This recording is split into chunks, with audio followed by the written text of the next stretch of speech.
Hello dear students, कैसे हैं सब लोग। आई होप आप अच्छे होंगे। मैं हूं मोहित शर्मा और आप देख रहे हैं मेरे YouTube channel the nucleus of chemistry. तो क्लास 10th केमिस्ट्री का chapter number 1 chemical reactions and equation आज है उसका ये लेक्चर नंबर 3, जिसमें आज मैं आपको बताने वाला हूं केमिकल इक्वेशन को किस तरीके से रिप्रेजेंट किया जाता है, कैसे लिखा जाता है, वो कौन कौन से टर्म हैं जो केमिकल रिएक्शन को रिप्रेजेंट करने के लिए इन the form of chemical equation ज़रूरी है। प्लस साइन का मतलब क्या होता है, एरो क्या रिप्रेजेंट करता है, एरो के ऊपर और नीचे जो चीज़ें लिखी जाती हैं उनका क्या मतलब होता है, इस सारी चीज़ों के बारे में आज हम लोग डिटेल में डिस्कशन करेंगे। उसके बाद में फिर मैं आपको बताऊंगा कि स्केलेटल केमिकल इक्वेशन का मतलब क्या होता है, स्केलेटल केमिकल इक्वेशन के टाइप्स क्या होते हैं, अनबैलेंस्ड केमिकल इक्वेशन और बैलेंस्ड केमिकल इक्वेशन का मतलब क्या होता है, अनबैलेंस्ड इक्वेशन को बैलेंस्ड केमिकल इक्वेशन में कन्वर्ट क्यों किया जाता है, ये आज के जो लेक्चर में है हम ये सारे के सारे टॉपिक डिस्कस करेंगे। तो बिना किसी देरी के स्टार्ट करते हैं अपना लेक्चर। तो देखिए, मैंने कल ही आपको बताया था कि किसी भी केमिकल रिएक्शन को रिप्रेजेंट करने के लिए हमें ज़रूरी होता है एक शॉर्ट हैंड रिप्रेजेंटेशन, क्योंकि हम स्टेटमेंट वाइज किसी रिएक्शन को बहुत लंबे फॉर्म में लिखना बहुत ज़्यादा कन्वीनियंट नहीं होता। तो एक shorthand representation of a chemical reaction is known as chemical equation. और कल के लेक्चर में मैंने आपको बताया था कि केमिकल इक्वेशंस जो है वो दो तरीके से रिप्रेजेंट की जाती हैं, या तो वर्ड फॉर्म में रिप्रेजेंट की जाएगी जिसको वर्ड इक्वेशन बोलते हैं, या सिंबॉलिकली हम लोग उसको रिप्रेजेंट करते हैं जिसको हम लोग सिंबल इक्वेशन बोलते हैं। तो देखिए, क्या writing a chemical equation, symbolical equation ही आज की डेट में जो है वो चल रहा है। तो हम लोग देखते हैं केमिकल इक्वेशन, ये एक ऐसी केमिकल इक्वेशन है जिसमें प्रेसिपिटेट का फॉर्मेशन होता है। यहाँ पर हम क्या ले रहे हैं, यहाँ पर हम ले रहे हैं NaCl, जिसको हम लोग बोलते हैं सोडियम क्लोराइड या फिर सिंपल सॉल्ट। इसको मिक्स कर रहे हैं, इसके एक्वा सॉल्यूशन को हम लोग मिक्स कर रहे हैं सिल्वर नाइट्रेट के अंदर, जो कि हमारा कहलाता है AgNO3। और जब हम इन दोनों को मिक्स करते हैं तो मिक्स करने के बाद अपने को मिलता है एक सिल्वर क्लोराइड जिसका वाइट कलर का प्रेसिपिटेट होता है, और एक अपने को प्रोडक्ट मिलता है NaNO3 जिसको हम लोग बोलते हैं सोडियम नाइट्रेट। तो मैंने कल भी आपको बताया था, फिर समझ लीजिए, किसी भी केमिकल इक्वेशन के अंदर वो कंपाउंड जो कि लेफ्ट हैंड साइड में लिखे होते हैं वो कहलाते हैं हमारे रिएक्टेंट। यानी अगर इस केमिकल इक्वेशन में अगर आपसे कोई पूछता है कि रिएक्टेंट क्या है, तो आप बता सकते हैं कि एरो के लेफ्ट हैंड साइड में क्योंकि लिखा हुआ है सोडियम क्लोराइड यानी NaCl और सिल्वर नाइट्रेट यानी AgNO3, तो ये हमारे क्या कहलाएंगे, रिएक्टेंट। और केमिकल रिएक्शन होने के बाद जो हमारे पास फाइनल सब्सटेंस बनता है वो क्या कहलाता है, हमारा प्रोडक्ट। तो इस केमिकल रिएक्शन के अंदर आपके प्रोडक्ट क्या है, आपका प्रोडक्ट है AgCl यानी सिल्वर क्लोराइड, और है एक हमारे पास NaNO3 जिसको हम लोग बोलते हैं सोडियम नाइट्रेट। अब जानने और समझने की कोशिश करते हैं कि जैसे हमारे पास यहाँ पर दो रिएक्टेंट है तो बीच में हम लोगों ने एक प्लस का साइन लगाया हुआ है।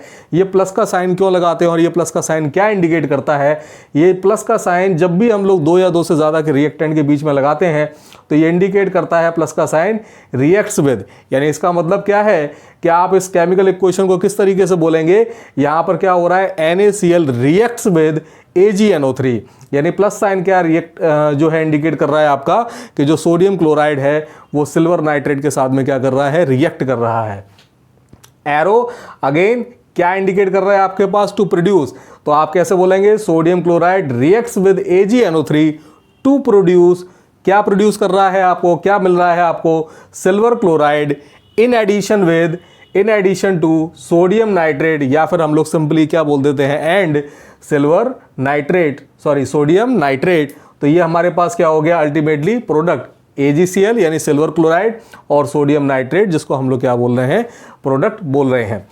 तो ये हो गया हमारे पास। एरो क्या इंडिकेट कर रहा है, टू प्रोड्यूस, और एरो इंडिकेट करता है, मैंने कल भी आपको बताया था, डायरेक्शन ऑफ रिएक्शन। यानी यहाँ पर आपको ये इंडिकेट कर रहा है कि जो हमारे सोडियम क्लोराइड और सिल्वर नाइट्रेट हैं वो रिएक्ट करके फाइनल में अपने को क्या प्रोडक्ट दे रहे हैं, अपने को मिल रहा है सिल्वर क्लोराइड और सोडियम नाइट्रेट जो कि हमारा क्या है, एक प्रोडक्ट है। नोट देखिए, नोट में क्या लिखा हुआ है, मैंने आपको बताया भी था कि कभी कभार आपको एरो के ऊपर या फिर नीचे की तरफ हीट लिखा हुआ मिलेगा। हीट को हम लोग डेल्टा साइन से रिप्रेजेंट भी करते हैं, तो कभी कभी आपको डेल्टा भी लिखा हुआ मिलेगा। कभी सनलाइट लिखा हुआ मिलता है, सनलाइट को एक और तरीके से भी रिप्रेजेंट करते हैं, आपको HNu भी लिखा हुआ मिलेगा। कभी कभी आपको UV लाइट भी लिखा हुआ मिलता है। या फिर इलेक्ट्रिसिटी लिखा होगा। अगर एरो के ऊपर और नीचे इस तरीके की कोई चीज़ लिखी हुई है, हीट लिखा है, डेल्टा लिखा है, सनलाइट या फिर एच न्यू लिखा है, इलेक्ट्रिसिटी लिखा है, ये आपका क्या बता रहा है? ये बता रहा है वो रिएक्शन कंडीशंस जिसकी मदद से कोई भी आपका केमिकल रिएक्टेंट रिएक्ट करके आपको फाइनल प्रोडक्ट प्रोड्यूस करके दे रहा है। नाउ अब बात करते हैं हमारे पास skeletal chemical equation. So what is the meaning of skeletal chemical equation? It is the general representation of a chemical reaction. तो जो हमारे पास किसी केमिकल रिएक्शन का जनरल रिप्रेजेंटेशन होता है in the form of a chemical equation is known as skeletal chemical equation. तो आपने सिंपली क्या काम किया कि कोई भी केमिकल रिएक्शन है, आपने उसको सिंबॉलिकली रिप्रेजेंट कर दिया। आपने ये नहीं देखा कि लेफ्ट हैंड साइड में नंबर ऑफ एटम्स कितने हैं, राइट हैंड साइड में नंबर ऑफ एटम्स कितने हैं, आपने सिंपली उसको केमिकल फॉर्मूले में फॉर्मुलेट करके रख दिया, तो वो हमारी क्या कहलाएगी? स्केलेटल केमिकल इक्वेशन कहलाएगी। अब ये जो स्केलेटल केमिकल इक्वेशन है वो दो टाइप्स की होती है, या तो होगी हमारे पास अनबैलेंस्ड केमिकल इक्वेशन या फिर होगी हमारे पास बैलेंस्ड केमिकल इक्वेशन। क्या मतलब है इस चीज़ का? किसको हम लोग बोलेंगे अनबैलेंस्ड केमिकल इक्वेशन? तो वो केमिकल इक्वेशन जिसमें number of atoms of each element left hand side और राइट हैंड साइड में इक्वल ना हो, यानी रिएक्टेंट साइड और प्रोडक्ट साइड में जो नंबर ऑफ एटम्स है of each elements if they are not equal then those chemical equations are known as unbalanced chemical equation. उन इक्वेशंस को हम लोग क्या बोलेंगे? अनबैलेंस्ड केमिकल इक्वेशन बोलेंगे। एग्जाम्पल के थ्रू देखिए, कल मैंने आपको बताया था कि मैग्नीशियम रिबन को अगर ऑक्सीजन की प्रेजेंस में बर्न किया जाता है तो अपने को white powder substance magnesium oxide मिलता है। यहां पर अगर आप देखें तो मैग्नीशियम का एक एटम लिया है हमने, ऑक्सीजन गैसियस फॉर्म में डाई एटॉमिक मॉलिक्यूल की फॉर्म में एग्जिस्ट करती है, तो ऑक्सीजन को हम लोग O2 लिखते हैं। जब कंपाउंड बना मैग्नीशियम ऑक्साइड तो यहां पर मैग्नीशियम का एक एटम ऑक्सीजन के एक एटम के साथ कंबाइन करके आपको MgO दे रहा है।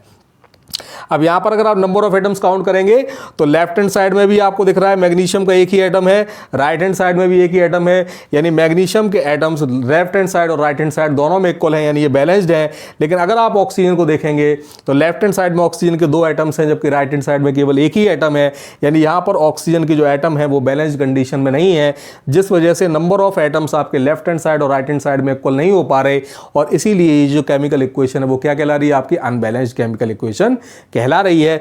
तो अनबैलेंस्ड केमिकल इक्वेशन का सिंपल सा मतलब यह है, if the number of atoms of each element are not equal either from the left hand side which is known as the reactant side or the product side, then those chemical equations are known as unbalanced chemical equation. Next हमारे पास balanced chemical equation. तो अब आप समझ गए होंगे unbalanced chemical equation में हमारे पास number of atoms equal नहीं है। बैलेंस्ड केमिकल इक्वेशन का मतलब क्या हुआ? अगर रिएक्टेंट साइड और प्रोडक्ट साइड दोनों साइड में number of atoms of each element equal है तो वो हमारी केमिकल इक्वेशन क्या कहलाएगी? बैलेंस्ड केमिकल इक्वेशन कहलाएगी। जैसे यहां पर हमने क्या काम किया, मैग्नीशियम जो है हमारे पास ऑलरेडी बैलेंस था, लेकिन क्योंकि ऑक्सीजन बैलेंस नहीं था तो ऑक्सीजन के एटम को बैलेंस करने के लिए मुझे क्या काम करना पड़ेगा? ये जो प्रोडक्ट है इस प्रोडक्ट साइड में मुझे 2 से मल्टीप्लाई करना पड़ेगा। जैसे ही मैं 2 से मल्टीप्लाई करूंगा क्या होगा? मैग्नीशियम के भी एटम अब हमारे 2 हो जाएंगे।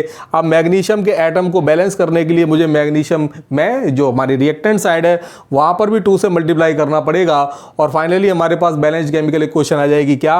2Mg + O2 gives 2MgO। अब यहां पर आप देखिए मैग्नीशियम के 2 एटम्स लेफ्ट हैंड साइड में है, राइट हैंड साइड में भी 2 एटम्स हैं, ऑक्सीजन के भी 2 एटम्स लेफ्ट हैंड साइड में है, राइट हैंड साइड में 2 एटम्स हैं, यानी ये हमारी क्या बन गई? बैलेंस्ड केमिकल इक्वेशन बन गई।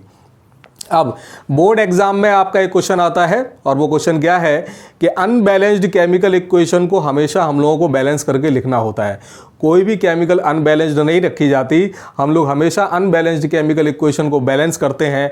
अब ऐसा हमें क्यों करना पड़ता है? अनबैलेंस्ड केमिकल इक्वेशन को बैलेंस क्यों करना पड़ता है? क्योंकि आप लोगों ने लॉ ऑफ केमिकल कॉम्बिनेशन पढ़े हुए हैं क्लास 9th के अंदर, जहां पर आपने सबसे पहला लॉ पढ़ा था लॉ ऑफ कंजर्वेशन ऑफ मास, जहां पर आपको बताया गया था कि मास can neither be created nor be destroyed, या फिर एक और चीज़ बताई गई थी, आपको एक और स्टेटमेंट बताया गया होगा, during a chemical reaction the total mass of the reactant must always be equal to the total mass of the product. That means the overall mass of a particular reactant or product must be conserved during the reaction. और after the reaction. तो reaction से पहले और reaction के बाद जो total amount है हमारा रिएक्टेंट का और जो प्रोडक्ट का, उनका मास कंजर्व्ड रहना चाहिए। इसका मतलब क्या है कि जितना रिएक्टेंट का मास आ रहा है उतना ही आना चाहिए प्रोडक्ट का मास, और ये तभी पॉसिबल है जब number of atoms reactant side और प्रोडक्ट साइड में क्या हो, हमारे इक्वल हो। तो ऐसा जब हम लोग करते हैं तो हमारी केमिकल इक्वेशन कहलाती है बैलेंस्ड केमिकल इक्वेशन।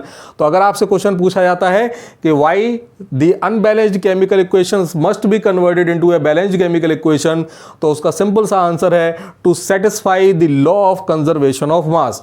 तो जो हमारे पास लॉ है, law of conservation of mass, उसको सेटिस्फाई करने के लिए हमें क्या करना पड़ता है, अनबैलेंस्ड केमिकल इक्वेशन को बैलेंस्ड केमिकल इक्वेशन में कन्वर्ट करना पड़ता है। ओके, तो आई होप आपको आज का लेक्चर समझ में आया होगा। आज हमने सीखा केमिकल इक्वेशन को किस तरीके से रिप्रेजेंट करते हैं, छोटी छोटी चीज़ें जानी केमिकल इक्वेशन के बारे में कि प्लस का साइन का मतलब क्या होता है, एरो का मतलब क्या होता है, और जो रिएक्शन कंडीशंस उनके बारे में हमने जाना।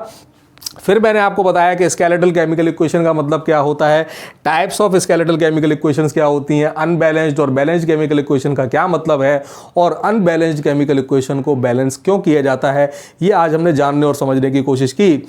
इसके बाद जो नेक्स्ट लेक्चर आएगा वो बहुत ही ज़्यादा इंपॉर्टेंट है, क्योंकि मैं आपको बताऊंगा वो ईजी ट्रिक जिससे आप किसी भी केमिकल इक्वेशन को जो कि अनबैलेंस्ड है बड़े आराम से, बड़े सिंप्लीफाई तरीके से आप उसको क्या कर सकते हैं, बैलेंस।